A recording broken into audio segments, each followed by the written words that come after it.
กล้วยไปหานอันนี้เป็นจึงเป็นคือหานค่อยๆกล้วยคนอยู่มันก็ปิ้นมันจะบ่ลาย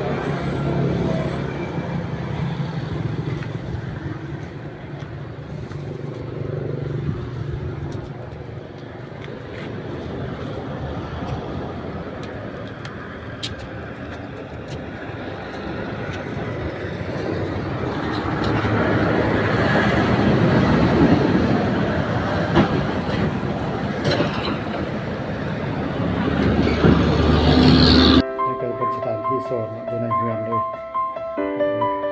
นี่ก็โต๊ะที่เฮ็ดใหม่โต๊ะเฮ็ดใหม่ที่ไอพีหมู่เพื่อนเอาเงินให้เป็นนักศึกษา